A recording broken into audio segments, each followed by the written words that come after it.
This is Chosen Bath & Body, a 100% natural skincare and wellness company. We have soaps such as charcoal, lavender, lemongrass, turmeric. Come to the quiet place where you can honor the womb through the practice of yoni steaming. We also have a variety of services as well, such as Reiki, sound therapy, tuning fork healings, and womb detoxes. Come to the quiet place and heal with Chosen.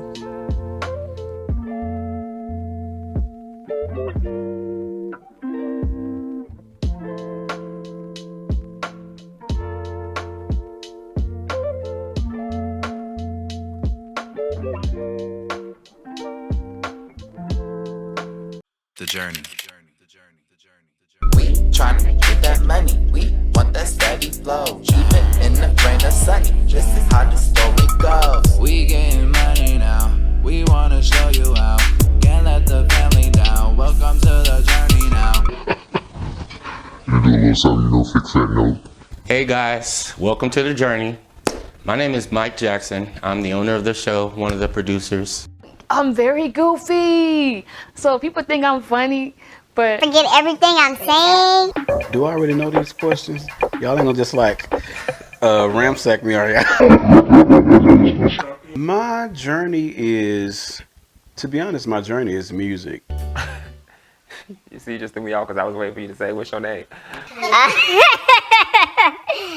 Oh. You can't tell that I'm nervous.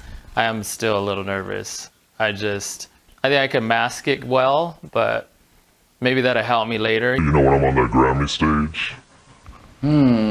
Something creative about me that you don't know. I don't know, I'm pretty much an open book, y'all. If you see me, you know I'm there.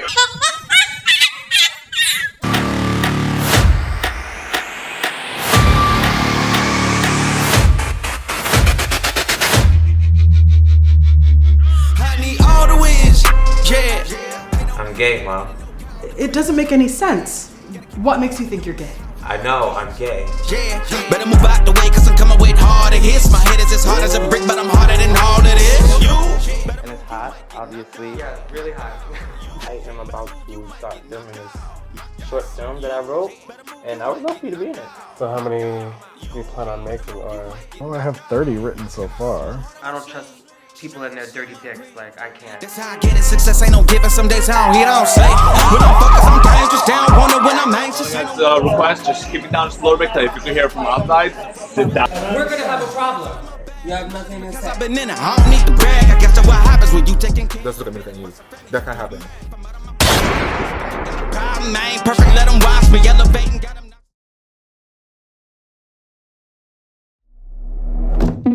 Touch me, love when you put your hands on me. Touch me, love when you put your hands on me. Touch me, love when you put your hands on me. Trust me, watch me, give you a good time. Touch me, love when you put your hands on me. Love when you put your hands on me.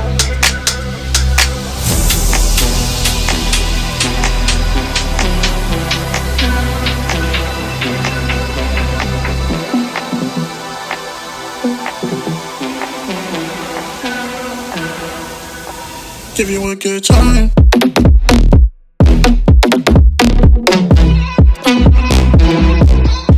Give you a good.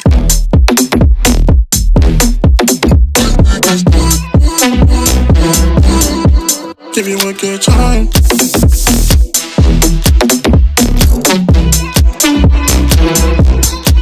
Give you a good.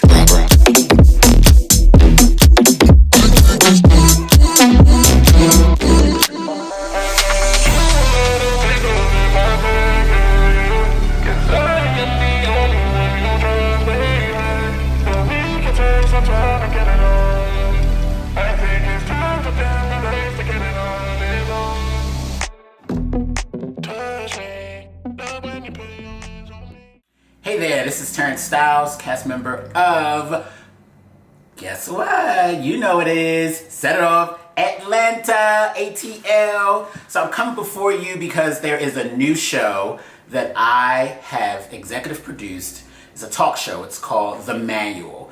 I have now been able to have a platform where I'm able to show this talk show that I have recorded a few years ago, and I just had it shelved because I needed to find the right opportunity and the right platform to showcase it. So now is the time for me to showcase The Manual. I want to thank everyone who was involved during the time of filming The Manual. I appreciate the time that you've put in. This was not an easy project, but I made it happen. So I want everyone to enjoy The Manual. It's a 7-week episodes that I'll be showing, 7 weeks of episodes. So I want you to check it out. It's still relevant to today. I've even included some females in an episode. So for all you ladies, I did not leave you out.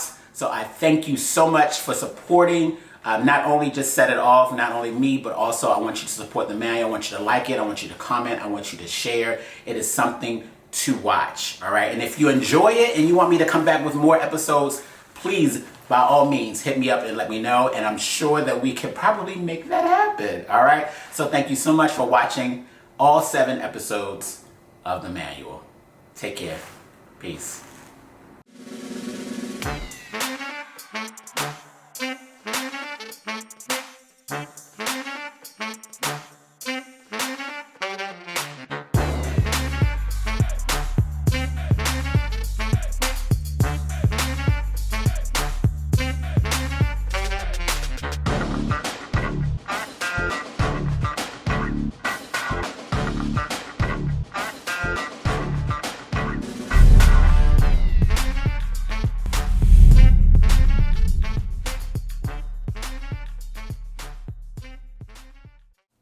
Hi, I'm your host, Terrance Styyles, and you're watching The Manual, a show created to bring men together from all walks of life to discuss what we endure during our lifetime.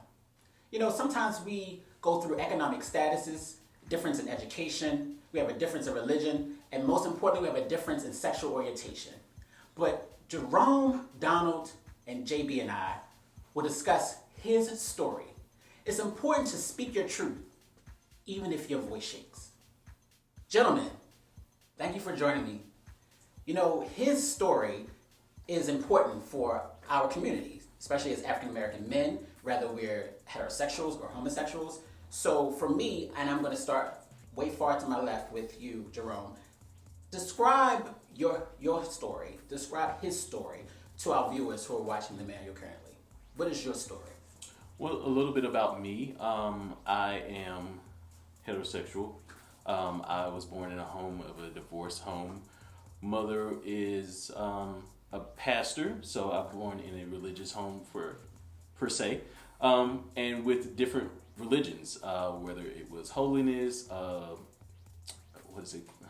Church of Christ, non-denominational. So I've seen quite a variety of religions and experienced quite a bit. But in my time, I've also been open-minded, just trying to find my own truth. Okay. I'm one right now. I go to a church that is very open-minded, inclusive. So we accept and see everybody as spirit, not just as their label. And I am one and in tune with that. I see individuals here, whether they're homosexual, transsexual, LGBTQ, whatever it is. I see you as a human being. I see you as Terrance. I see you as, I forgot your name already. Donald. JB. And I think that that's where we need to start, just as humans, to bring that humanity back. And that's my story. Okay. Donald, what is his story? What is your story? Well, I was born in Mobile, Alabama, and very much like you, I was brought up in a apostolic Pentecostal background, single parent. I was adopted. I never knew my biological parents, so I was raised with the adoptive family that I became to know as family as time went on. When I was 17, I got far away from there and went to California. Yes. Oh. And thank God I did, because it opened my eyes to, I sort of thought the neighborhood and the household that I grew up in that everybody was living like we were living. And to my surprise, people were in the world moving and shaking and doing other things than going to church. So that was a real eye-opener for me in many facets of life. Growing up as a gay man, having to suppress that for so long because of the type of upbringing that I was brought up in. Gotcha. How about you, JB? What's your story? I grew up in a international household. My parents are both from the islands. My dad was born in Cuba. My mother was born in Jamaica. They migrated here in the early 70s. I grew up in a big house, so a big household. So I have 5 older brothers, 1 older sister. I'm the youngest of 7. And very religious background, just like the other guys here. And you know, so my experience has been pretty traditional. Right. As a man, I would say I wouldn't pretend to be as enlightened or necessarily exposed to men of different sexualities. You know, just pretty much heterosexual lifestyle.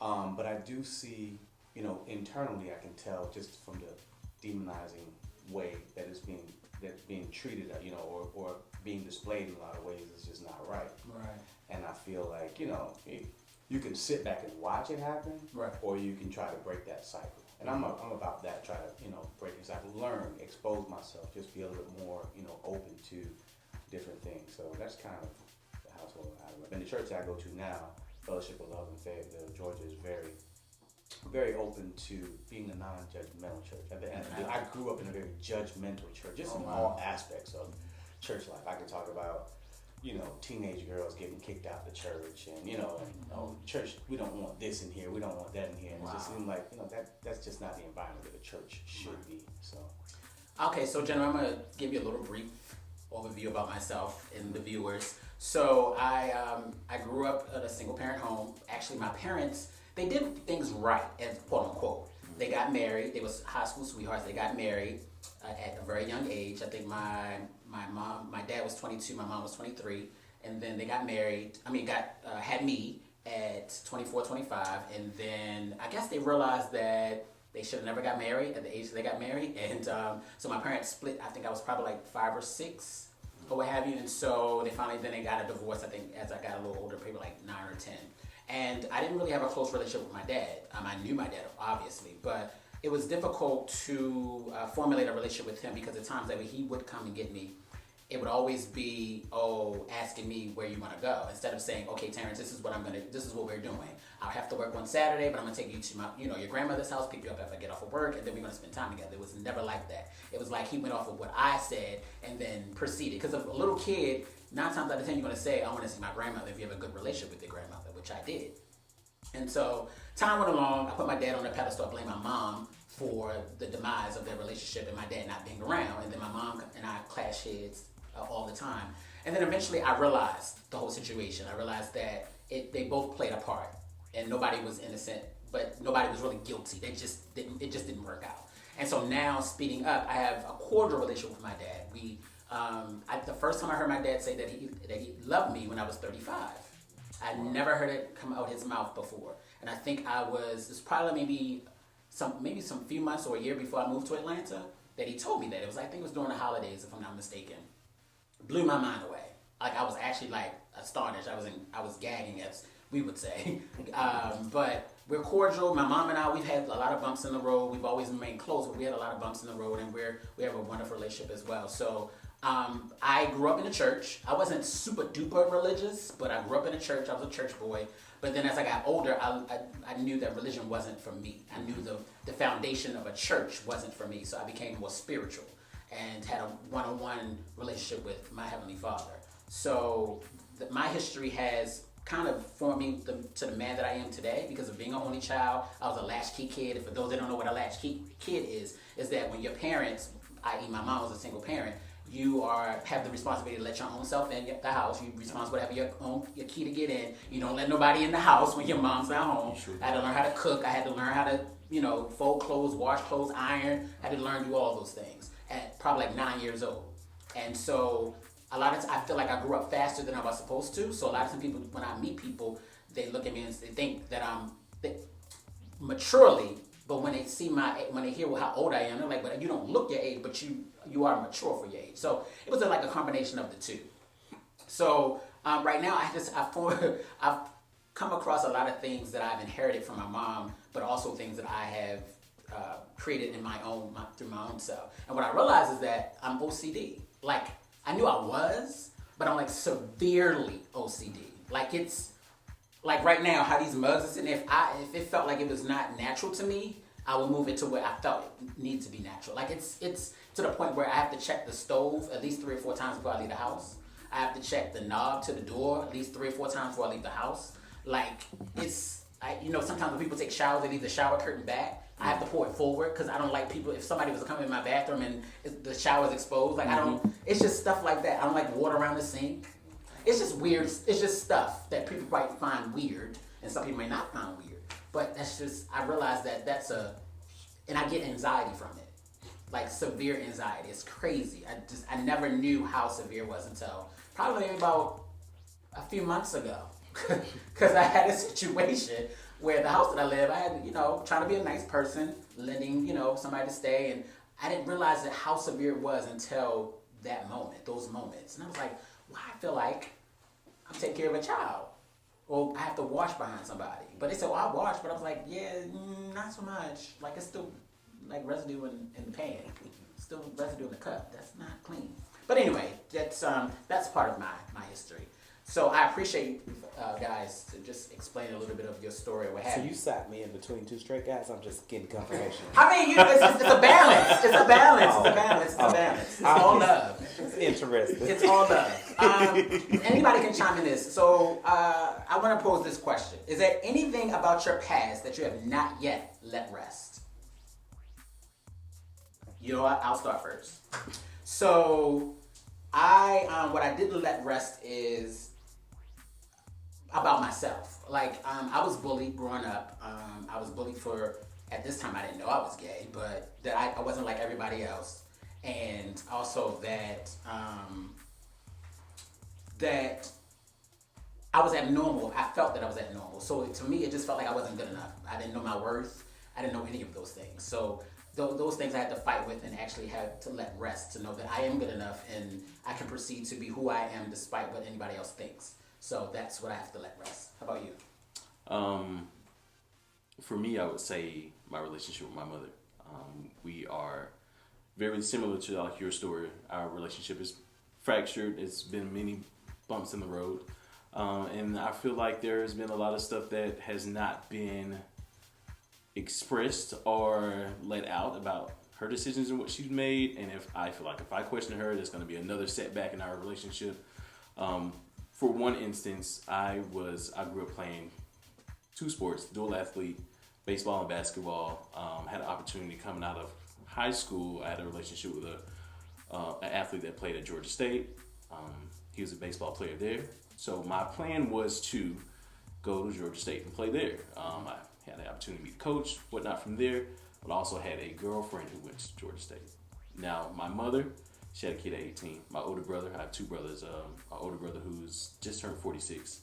And then I have a younger brother who's 12 and a half years younger than me. He's adopted, but it's like family. He had a kid at 18.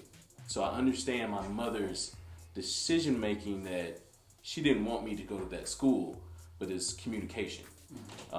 She never turned in my transcript to Georgia State. So when I applied, never heard anything back. Heard from every other school but Georgia State. Wasn't until my wife, probably about 7 years ago, my wife finally she told me because my mom revealed it to her. She told me and I was taken back. At that point, it's something like, I don't know if we can repair this. And if we do, where do we start? And it's always been something that's never been addressed. I've never mentioned it to her because that will also bring it to my wife and a lot of other people there. Okay. But that right there, it broke me. Okay. But I understand why, from the standpoint as she doesn't want the same cycle to repeat. And me having a kid at 18, that and the other. But that's something that's hard for me to get over. Still holding on to it and trying to find ways of letting go. But I think until that conversation happens, it's going to sit there for a while. Okay. Down real quick. What is it in your life that you have been not let rest? It's funny, out of his story, it made me reflect something on my own because as quick as I can get this out, there's one phrase that is real popular that I totally disagree with, and that is that time heals all wounds. And that is so not true, because there are some wounds that can only be healed when you sit down and have a conversation about them. And as time goes on, you learn to cope with them and live beyond them, but they're still there. So, because the other day, I think it was like last month, my mother sent me a message via my cousin on Facebook. And the fact that she was communicating with me through a third party angered me and took me back to the moment when she put me out when I was 17. And I thought I had lived long enough to live above that. But the fact that I got mad that she had an issue with something that I was doing at 44 when she put me out at 17, it made me realize that's still something, until we have a conversation about it, that it's not healed yet. Gotcha. JD, real quick. I can't really say that I haven't let rest yet, but maybe just kind of, I really haven't fully let it rest, but at least kind of came to grips with what it was. Both my parents are deceased, and I lost my mom when I was 7. And this is just childhood. I've heard people say this a million and one times, but I didn't know until I actually had friends. I had a friend that passed that had young children, and when I was reaching out to them, it exposed something in me. Children blame themselves a lot of times for the death of their parents. Got it. And I blamed myself for my mother's death. And it just took a while for me to kind of even realize that I was doing it. So I was in my 40s by the time I realized, oh, wow. So when I was 7, I thought this was my fault. And I thought this was my fault for a very long time. Wow. Well, gentlemen, thank you so much for sharing your story, his story. If you realize the dynamics of the title, it's really history, but I changed it to make it his story so that us as men can talk a little bit about us so you get to know us a little bit more. But that's end of this particular episode of the manual. Remember to create your own manual instead of copying what's already written. Thank you so much. See you next time.